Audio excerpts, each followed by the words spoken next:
இவனுக்கு நான் நன்றி செலுத்துகிறேன். இந்த நாளிலும் கர்த்தர் தேவனுடைய வார்த்தையை கொடுக்கும்படியாக கர்த்தர் ஏவின காரியங்களை குறித்து ஒரு சில காரியங்களை பார்க்கிறோம். இந்த நாளிலே நாம் சிந்திக்க போகிறோம், ஆராய போகிறோம். ஹல்லேலூயா. கர்த்தருடைய சமூகத்தில் உட்கார்ந்து ஆண்டவரே நான் என்ன வார்த்தைகளை இந்த நாளில் பேச வேண்டும் என்று சொல்லி கர்த்தருடைய சமூகத்தில் நான் உட்கார்ந்து கொண்டிருந்தேன். ஆண்டவர் என்னோடு இடைப்பட்டதான காரியத்தை இந்த நாளிலே நான் அவர் மூலமாய் அவரோட உதவியோடு கூட உங்களோடு பேச நான் ஆசைப்படுகிறேன். ஹல்லேலூயா. ஆண்டவருடைய சமூகத்தில் உட்கார்ந்து ஆண்டவரே நான் என்ன காரியத்தை இன்னைக்கு தேவனுடைய பந்தியாக இருக்கிறது, இந்த பந்திக்கு அவர்களை ஆயத்தமும் ஆண்டவரே நாங்கள் தகுதியும் உள்ளவர்களாய் மாற என்ன காரியங்களை எங்களோடு நீங்கள் பேச போகிறீங்க நான் நினைத்து கொண்டிருந்தேன். நேற்றைய தினத்தில் கூட ஆண்டவர் நம்மோடு மனம் திரும்புதலையும் மறுரூபம் ஆக்கப்படுகிறதையும் குறித்து ஆண்டவர் நேற்று மாலையில் நம்மோடு பேசினார். அதை குறித்து தொடர்ச்சியான காரியங்களை ஆண்டவர் பேசினது எனக்கு மிகவும் ஆச்சரியமான காரியமாக இருந்தது. ஏனென்று சொன்னால் இந்த கம்யூனியனுக்குரிய காரியங்களில் பார்க்கும் பொழுது ஆண்டவர் மனம் திரும்புதலையும் மறுரூபமாக்குதலையும் குறித்து ரோமருக்கு எழுதின நிருபம் 12ஆம் அதிகாரம் அதனுடைய 2ஆம் வசனத்திலே நேற்று தினத்தில் வாசித்தோம்.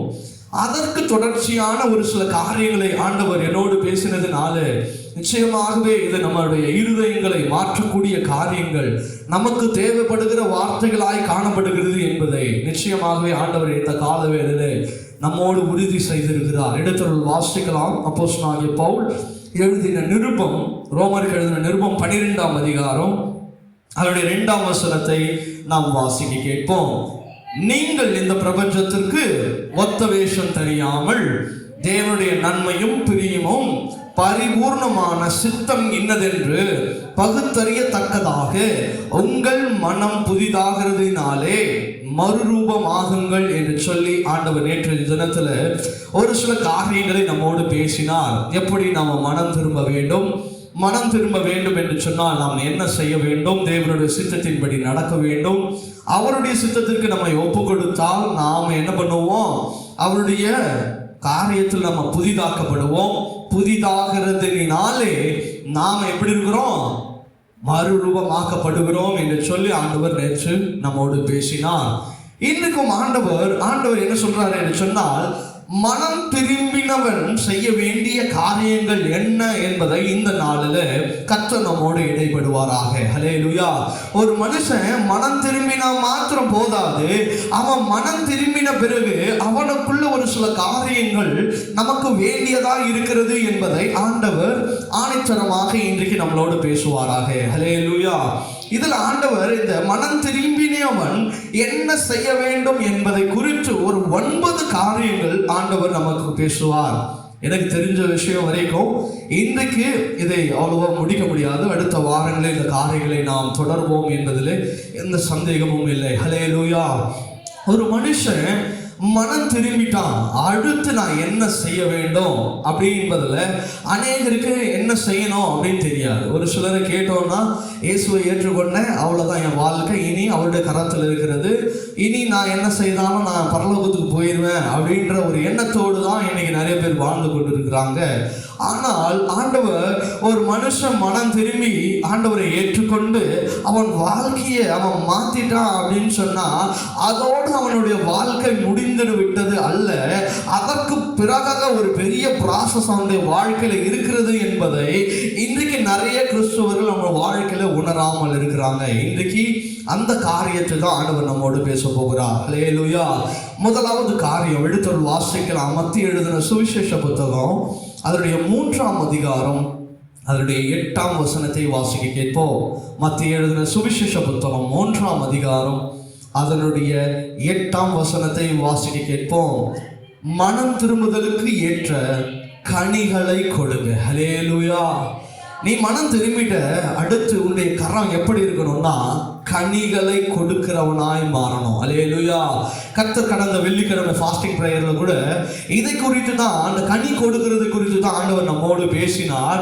ஆண்டவர் அத்தி மரத்தை பார்த்து அந்த மரத்தில் இலைகளை இருக்கிறதை கண்டு அதிலே ஏதாவது நமக்கு புசிக்க கிடைக்கும் என்று சொல்லி ஆண்டவர் பார்க்கும் பொழுது அந்த அத்தி மரத்தில் அவருக்கு புசிக்கத்தக்கதான ஒரு காரியம் இல்லாததினாலே அவர் அந்த மரத்தை என்ன பண்ணாரு, சபித்தார் என்று சொல்லி அந்த நாளிலே நம்ம வாசித்தோம்.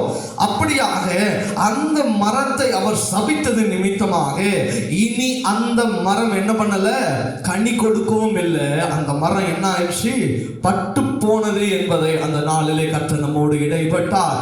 இன்றைக்கும் ஆண்டவர் சொல்லுகிறதான காரியங்கள் மத்திய எழுதின சுவிசேஷ புத்தகம் 3ஆம் அதிகாரம் 8ஆம் வசனத்தின்படி மனம் திரும்புதலுக்கு ஏற்ற கனிகளை கொடுங்க. நீங்க கனி கொடுக்கிறவங்களாக இருக்கணும்னு சொல்லி ஆண்டவர் ஆசைப்படுகிறவராக இருக்கிறார். நான் எப்படி ஒரு வளர்ச்சி அடைந்தேன் அப்படின்னு சொன்னா, நான் கிறிஸ்துவுக்குள்ள வளர்ந்துட்டேன் அப்படின்னு சொன்னா நான் எப்படி இருக்கணும், மனம் திரும்புதல், அவ்வளவுதான் நான் மாறிட்டேன், என் வாழ்க்கை அவ்வளவுதான் இயேசுவோட கரத்தில் இருக்கிறது, இனி நான் என்ன வேணாலும் செய்ய, என் மன விருப்பத்தின்படி செய்யலாம், என் இஷ்டத்தின்படி செய்யலாம், நான் ரட்சிக்கப்பட்டுட்டேன், இயேசுனுடைய கரத்தில் என் வாழ்க்கை இருக்கிறது, அதனால நான் என்ன வேணாலும் செய்யலாம் அப்படின்றது கிறிஸ்துவர்களுடைய வாழ்க்கை அல்லவே அல்ல. மனம் திரும்பின அப்படின்னு சொன்னா உன் வாழ்க்கை எப்படி இருக்கணும், கனி கொடுக்கிறவனா இருக்கணும். ஹல்லேலூயா, ஹல்லேலூயா. கனி கொடுக்கிறவர்கள், ஆங்கிலத்தில் bear fruit, அதாவது நம்ம கனியை சுமந்து கொண்டிருக்கிறவர்களாய் காணப்படணும். அப்போ நம்முடைய வாழ்க்கையில நம்ம மனம் திரும்பினோம், ஆண்டவரை ஏற்றுக்கொண்டோம், மறுரூபமாக்கப்படணும் அப்படின்னு சொன்னா என் வாழ்க்கையில முதலாவது நான் கனிகளை கொடுக்கிறவனா இருக்கணும். ஹல்லேலூயா, ஹல்லேலூயா. அதை தான் ஆண்டவருடைய வசனமும் நமக்கு இன்னைக்கு போதித்திருக்கிறது, கற்றுக் கொடுக்கிறது. நான் கனி கொடுக்கிறவனாய் காணப்படணும். நிறைய நேரத்தில் நான் உங்களுக்கு இந்த எடுத்துக்காட்டை நான் சொல்லியிருக்கிறேன். நாம் ஆசையாக ஒரு மரத்தை வளர்க்குறோன்னா அந்த மரம் நமக்கு கனி கொடுக்கலன்னு சொன்னால் அந்த மரத்தை நம்ம என்ன பண்ணிடுவோம், வெட்டி தூர போட்டுருவோம். அது போல தான் ஆண்டவருடைய வசனம் சொல்கிறது, கனி கொடாத மரம் எதோ அது வெட்டுண்டு அக்கினியிலே போடுபடும். ஆனால் கனி கொடுக்கிற மரத்தையோ அவர் மிகுந்த கனிகளை கொடுக்கிறவைகளாய் அவர்களை சுத்தம் செய்கிறார் என்று சொல்லி யோவான் எழுதின சுவிசேஷ புத்தகத்தில் நீங்கள் 15ஆம் அதிகாரத்தில் நீங்கள் வாசிக்க முடியும். அப்படியாக என் தேவ பிள்ளைகளே, நீங்க என்ன பண்ணக்கூடாது, நான் மனம் திரும்பிட்டேன், நான் இயேசுவை ஏற்றுக்கொண்டுட்டேன் அப்படின்னு சொல்லி ஒரு மன நிறைவோடு நம்மளுடைய வாழ்க்கையில காணப்படக்கூடாது. என் மனம் திரும்பின அதற்கு பிறகாக என் வாழ்க்கை எப்பேற்பட்டதாய் காணப்பட வேண்டும். நான் ஒரு கனி கொடுக்கிற மனுஷனா வாழணும். இயேசு கிறிஸ்துவை நான் ஏற்றுக்கொண்டது மாத்திரம் போதாது, அதற்கு பிறகாக என் வாழ்க்கை எப்படி இருக்கணும், இயேசு கிறிஸ்துவை போல இருக்கணும் என்பதில் எந்த மாற்று கருத்தும் இந்த நாள்ல நமக்குள்ள உங்களுக்குள்ள இருக்கவே கூடாது. நான் இயேசுவை போல வாழணும். எனக்காக நியமிக்கப்பட்டிருக்கிற எத்தனை வருஷமோ, 40 வருஷமோ, 50 வருஷமோ, 65 வருஷமோ, இல்லை 70 வருஷமோ, தினம் தினம் தினம் தினம் என்ன பண்ணணும், நான் மனம் திரும்பி கொண்டே இருக்கணும், மறுரூபமாக்கப்பட்டு இருக்கணும். தினம் தினம் நான் என்ன பண்ணணும், கனி கொடுக்கிறவனாய் காணப்படணும். ஹல்லேலூயா. அதுதான் ஆண்டவர் உங்ககிட்டையும் என்கிட்டையும் எதிர்பார்க்கிற விஷயம். கனி கொடுக்கிறவளாய் காணப்படணும். கனி கொடாமல் இருந்துட்டோம்னா அந்த மரத்தினால ஒரு பிரயோஜனமோ இல்லவே இல்லை. நம்ம வீடுகளை சுற்றி பாருங்க, நம்ம வீட்டில் எப்பேற்பட்ட மரங்களை வளர்க்கிறோம், முள்ளு மரங்களை வளர்க்குறோமா? இல்லவே இல்லையே. கனிகளை கொடுக்கிற மரங்களை தான் நம்ம வளர்க்குறோம். ஏன்னா அதனால நமக்கு என்ன வரும், ஒரு நன்மை வரும், ஒரு பிரயோஜனம் வரும், ஒரு பலன் வரும். அப்படின்றதுனால தான் நாம் அந்த மரங்களை வைக்கிறோம், அதில் கனிகளை கொடுக்குறோம், பார்க்குறோம். இப்போ பார்த்தீங்கன்னா ஒரு மரத்தை வைக்கிறோம், அது வளரவே இல்லை, பட்டு போச்சுன்னா நம்ம என்ன பண்ணிடுவோம், பிடுங்கி தூரம் போட்டுருவோம். அதனால ஒரு பிரயோஜனம் இல்லை. அப்போ நீங்களும் நானும் ஆண்டவருக்குள்ள ஆவிக்குரிய வாழ்க்கையில நான் கனி கொடுக்கலன்னு சொன்னா ஆண்டவருக்கு நம்ம பிரயோஜனம் மற்றவர்களாய் மாறிடுறோம் இல்லையா? நம்முடைய காரியங்கள் கனிகளை கொடுக்காம போயிட்டோம்னா நம்ம எப்படி போயிடுவோம், நரகத்துக்கு தான் போவோம். நம்முடைய வாழ்க்கை எப்படி போவோம், நரகத்தின் காரியங்களை தான் இருக்கணும். அப்போ நான் கனி கொடுக்கிறவனாய் மாறணும்னா யாரை போல நான் முதலாவது நடந்து கொள்ளணும். என் வாழ்க்கை யாரை போல இருந்தா நான் கனியை கொடுப்பேன், அந்த மனுஷனை போல வாழ்ந்தா, இல்லை இவங்களை போல நான் வாழ்ந்தா, அவங்க இருக்கிற மாதிரி வாழ்ந்தா, அப்படி அல்ல. எனக்கு முன்னோடியா இருக்கிறது யார் என்று சொன்னால் ஆண்டவராகிய இயேசு கிறிஸ்து மாத்திரமே. ஹல்லேலூயா, ஹல்லேலூயா. அவரை நோக்கி பாருங்க, அவரை விசுவாசிங்க, அவரை தேடுங்க. அவர் எப்படி கனி கொடுத்தாரோ, அவரிடத்துல எப்படி அன்பு இருந்ததோ, எப்படி சமாதானம் இருந்ததோ, எப்படி சந்தோஷம் இருந்ததோ, எப்படி இச்சை அடக்கமான காரியங்கள் இருந்ததோ, அப்பேற்பட்ட காரியங்கள் நமக்குள்ள வர வேண்டும் என்று சொன்னால் நீங்க யாரையும் பின்பற்ற வேண்டிய அவசியம் இல்லை. நமக்கு பின்மாறியாக வாழ வேண்டும் என்று சொல்லிதான் அவர் நமக்கு முன்னாளாக வாழ்ந்து எல்லாவற்றையும் நமக்கு செய்து போயிருக்கிறார். அல்லேலூயா. அப்ப நீங்களும் நானும் கனி கொடுக்கிறவனா இருக்கிறோம் என்று சொன்னா தேவனை மாத்திரம் நோக்கி பாருங்க. பலன் இல்லாமல் போயிருக்கூடாது. கனி இல்லை என்று சொன்னால் நாம சபிக்கப்பட்டவங்க இல்லையா? ஒரு மரம் என்ன பண்ணல, கனி கொடுக்கலன்னா அது சபிக்கப்பட்டது. அப்போ நீங்களும் நானும் கனி கொடாமல் போயிட்டோம் அப்படின்னு சொன்னா நீங்களும் நானும் சபித்தவர்களை போல மாறிடுவோம். அப்போ நீங்களும் நானும் கனி கொடுக்கிறவளாய் மாற வேண்டும். ஆண்டோட சமூகத்தில் கேட்போம், ஆண்டவரே என் வாழ்க்கை மனம் திரும்பினதோடு நான் என்ன பண்ணிடுவேன், மன நிம்மதி ஆகிடுது. அப்பா நான் சேஃபாக இருக்கிறேன், சேஃப் ஜோனில் இருக்கிறேன், நான் இயேசுவை ஏற்றுக்கொண்டேன், கிறிஸ்துவனா மாறிட்டேன். கிறிஸ்துவனா மாறுறது மாத்திரம் நீ பரலோகத்துக்கு போயிட மாட்டேன். நீ ஞானஸ்நானம் பெறுகிறதுனால மாத்திரம் நீ என்ன பண்ண மாட்ட, பரலோகம் போயிட மாட்ட. நீ அந்நிய பாஷைனால பேசுறது நம்ம நீ என்ன பண்ணிட மாட்ட, பரலோகத்துக்கு போயிட மாட்ட. நீ வேதம் வாசிக்கிறதுனால மாத்திரம் நீ பரலோகம் போயிட மாட்ட. ஜெபிக்கிறதுனால மாத்திரம் நீ பரலோகம் போயிட மாட்ட. உனக்குள்ள கனிகள் கொடுக்கணும். நீங்கள் கனிகள் கொடுக்கிறவளாக இருக்கணும். என் ஜீவியம் எப்பேற்பட்டது என்பதை இந்த கனியின் மூலமாக தான் ஆண்டவர் எங்களை பார்ப்பார். ஹல்லேலூயா. உனக்குள்ள அன்பு இருக்குதுன்னா நீ கனி கொடுக்கிற. உனக்குள்ள சமாதானம் இருக்கிறதுனா உனக்குள்ள அந்த கனி வளர்ந்து இருக்குது. உனக்குள்ள ஒரு இச்சை அடக்கம் இருக்கிறது அப்படின்னு சொன்னா உலக ஆசை அந்தஸ்து மேல உனக்கு என்ன பண்ணல, ஆசை வரலன்னா நீ கனி கொடுத்திருக்கிறன்னு அர்த்தம். உலகத்தின் மேல எனக்கு இன்னும் ஆசைகள் இருக்குது அப்படின்னு சொன்னா நீங்களும் நானும் அந்த கனி, அந்த கொடுக்கிற கனியில நாம என்ன பண்ணிருக்கிறோம், கொஞ்சம் வீக்கா இருக்கிறோம். அப்ப அந்த சமயத்தில் நம்ம சரி செய்து கொள்ளணும், கனிகளை கொடுக்கிறவங்களா இருக்கணும். ஒருவேளை உங்களை நீங்கள் சரி செய்து கொள்ள முடியலன்னா ஆண்டோடைய சமூகத்தில் ஒப்பு கொடுங்க. ஏசப்பா, இந்த காரியத்தில் நான் குறைவுள்ளவனாக இருக்கிறேன், இதில் நான் எப்படி மேலே வரணும்னு எனக்கு தெரியல. ஏன்னா அவர்கிட்ட வழி இருக்குது, அவர் அதை உங்களுக்கு காண்பிப்பார். ஆண்டவர்கிட்ட கேட்கறதுக்கு மாத்திரம் நீங்கள் கூச்சப்படாதீங்க, வெட்கப்படாதீங்க. ஏன்னா ஆண்டோடைய சமூகத்தில் நம்ம வெட்கப்பட்டோம் என்று சொன்னால் இந்த உலகத்தில் நம்ம வெட்கொண்டவர்களாய் காணப்படுவோம். ஹல்லேலூயா. ஆனால் தேவனுடைய சமூகத்தில் நீங்கள் தைரியமாக இருப்பீர்கள் என்று சொன்னால் கர்த்தர் உங்களை அவர் நடத்துகிறவராக இருப்பார். ஹல்லேலூயா. இதை கேட்டுக்கொண்டு பிள்ளைகளே, நீங்கள் மனம் திரும்ப வேண்டிய காரியங்களிலே முதலாவது கனி கொடுக்கிறவர்களாய் மாறணும். ஹல்லேலூயா.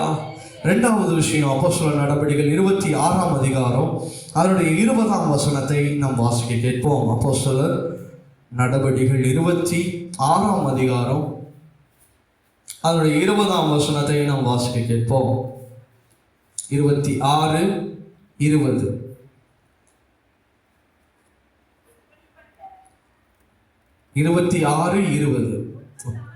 முன்பு தமஸ்குவிலும் எருசலேமிலும் யூதேயா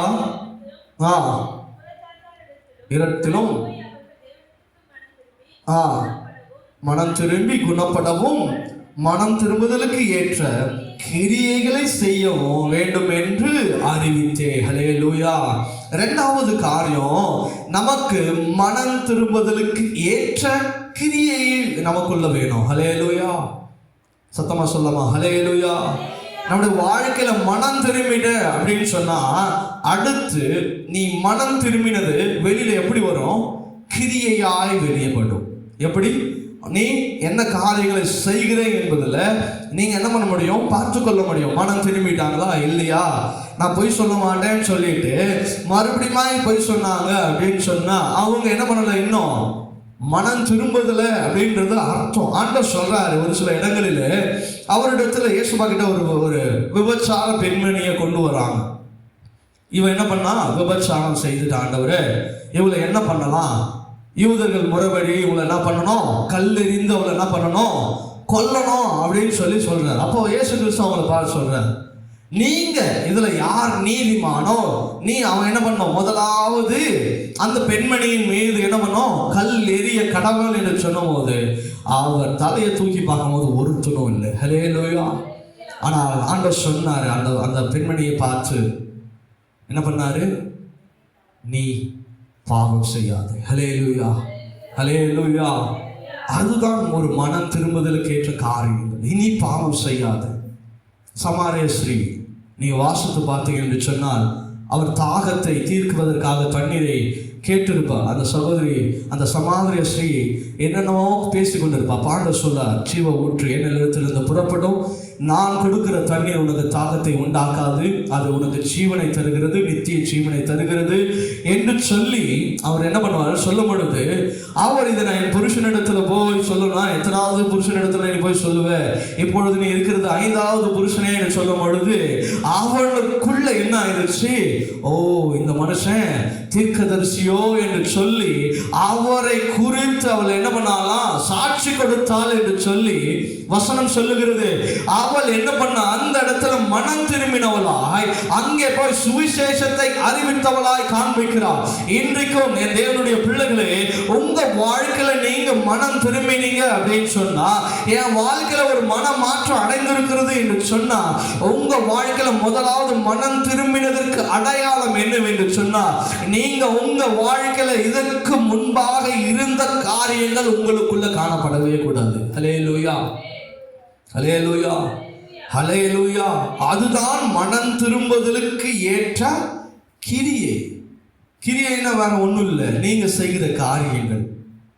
எப்படி அற்புதம் பெற்றவங்கெல்லாம் என்ன பண்ணுவாங்க, கர்த்தருக்கு சாட்சியாய். ஆண்டவர் அதுதான் ஒரு 10 குருடர்கள் வருவாங்க இல்லையா, அவங்க என்ன பண்ணுவாங்க, ஆண்டவர்கிட்ட வரும்பொழுது அவங்கள என்ன பண்ணுவார், சுகமாக்கி அனுப்புவார் இல்லையா. அப்போ சுகமாக்கி அனுப்பும்பொழுது ஒருத்த மாத்திரம் வந்து ஆண்டவர்கிட்ட என்ன பண்ணுவான், நன்றி சொல்லுவோம். மற்ற எல்லாரும் எங்கப்பா அப்படின்னும் போது, வேற யாரும் வரல ஆண்டவரே, நான் ஒருவன் மாத்திரம்தான் வந்திருக்கிறேன். அப்போ ஆண்டவர் சொல்ற, நீங்க இருக்கிறதுலேயே நீ தான் விசேஷமானவன். ஹல்லேலூயா, ஹல்லேலூயா. அவரை குறித்து சாட்சி சொன்னான். என் வாழ்க்கை எப்படி இருக்கணும்னா, நான் மனம் திரும்பினேன், என் வாழ்க்கையில் ஒரு மன மாற்றம் அடைஞ்சிச்சுன்னா என் வாழ்க்கையில் நான் சாட்சியாக வாழணும், என் வாழ்க்கையில் நான் சாட்சியாக வாழணும். முதலாவது என் சாட்சி தான் என்னை குறித்து நான் மனம் திரும்பினேனா இல்லையா என்பதை என்ன பண்ணோம், காண்பிக்கிறதா இருக்கிறோம். அப்போ நம்முடைய வாழ்க்கையில் நீங்களும் நானும் மனம் திரும்பினவர்களா இந்த நாளில் காணப்படுகிறோம் என்று சொன்னால், என் வாழ்க்கை சாட்சி உள்ளதா இருக்கணும், சாட்சியை கெடுத்து கொள்ளக்கூடாது. என் வாழ்க்கையில் நான் உண்மையாய் நிலைநிற்கணும் என்று சொன்னால், என் வாழ்க்கையில் நான் எப்படி இருக்கணும் என்று சொன்னால், என் வாழ்க்கை மாறிடுச்சுன்னு சொன்னால், என் வாழ்க்கையில் சும்மா சொல்லக்கூடாது, என் வாழ்க்கை மாறிடுச்சு பாஸ்டர், என் வாழ்க்கை மாறிடுச்சு பிரதர், என் வாழ்க்கை இயேசுவை ஏற்றுக்கொண்ட பிறகு நான் என்ன பண்ணிட்டேன், மாறிட்டேன் அப்படின்னு சொல்கிற வார்த்தையினால் அல்ல. நீ வாழ்க்கை வாழ்றதை பார்த்து ஒரு மனுஷன் சொன்னா, இவன் இயேசுவை ஏற்றுக்கொண்ட பிறகு இவனுடைய வாழ்க்கை என்ன பண்ணிருச்சு, மாறிவிட்டது என்று சொல்லணும். ஹல்லேலூயா. அதுதான் நம் மனம் திரும்புதலுக்கு ஏற்ற கிரியையாய் காணப்படுகிறது. அங்க என்ன பண்றா, அவ போய் புதிய ஏற்பாடுல முதல்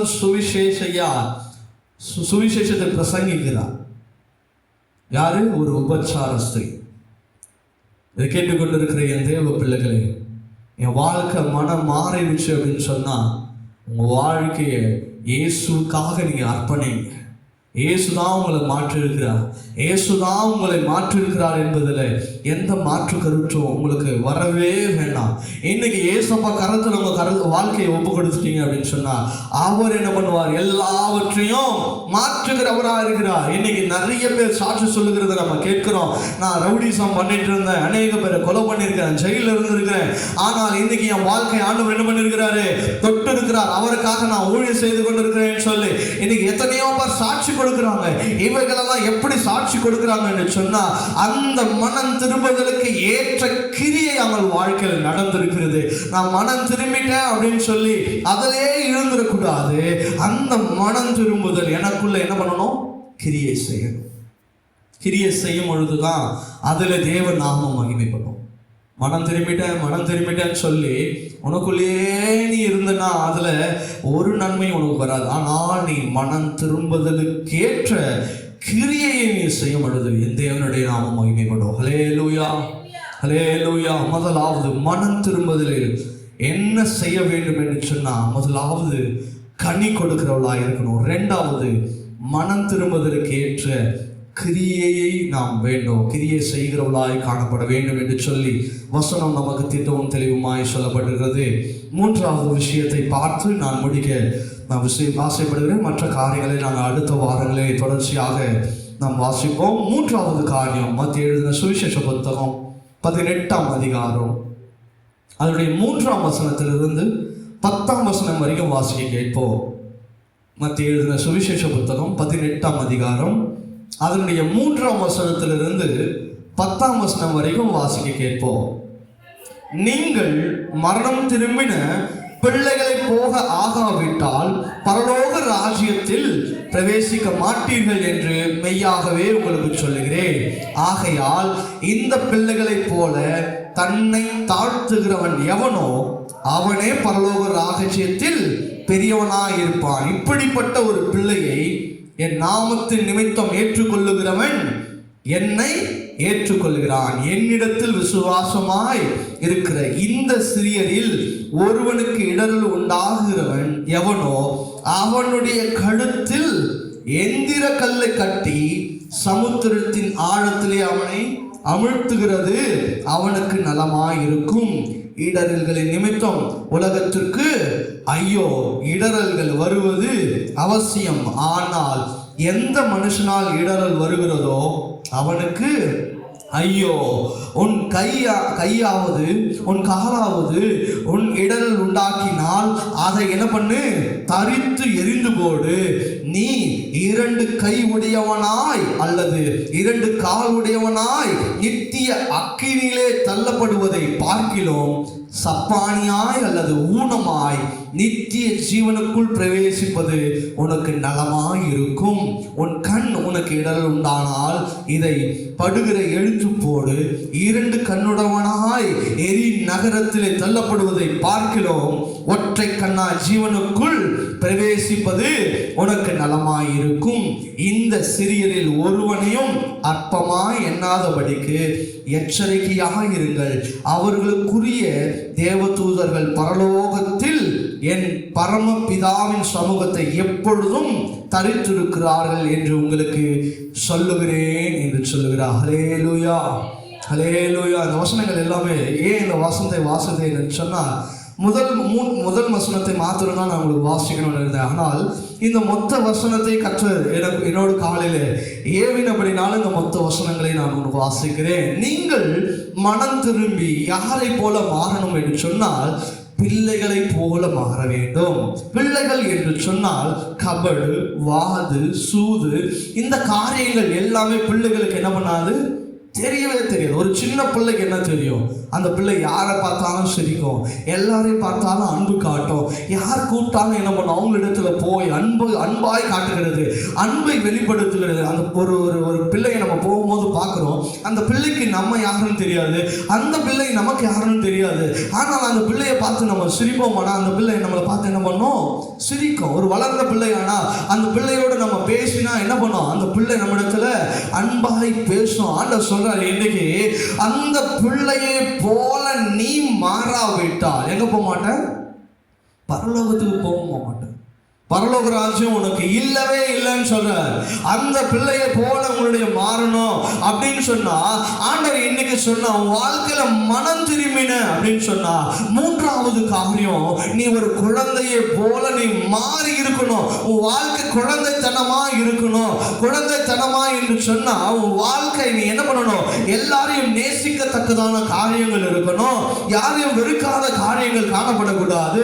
நீ மனம் திரும்பிட்ட அப்படின்னு சொன்னா குழந்தையை போல சுபாவம் உனக்குள்ள இருக்குமானால் நீ எல்லாரையும் என்ன பண்ணணும், நேசிக்கணும். ஆனால் அதற்கு மாறாக நீ ஒருவேளை ஒருவனுக்கு நீ இடரல் உண்டானால், அதாவது சொல்லுது வசனம், என்ன பண்ணோம், இடர்களின் நிமித்தம் உலகத்திற்கு ஐயோ. நம்ம யாருக்காகவும் எவங்களுக்காகவும் என்ன பண்ணிடக்கூடாது, இடரலவா இருக்கவே கூடாது. அதுக்கு முன்பு வசனத்தை வாசித்தீங்கன்னா, ஒருவனுக்கு இன்னொருவனுக்கு இடரலா இருப்பான் என்று சொன்னால் அவன் கழுத்துல என்ன பண்ணணுமா, எந்திர கல், அதாவது வெயிட்டான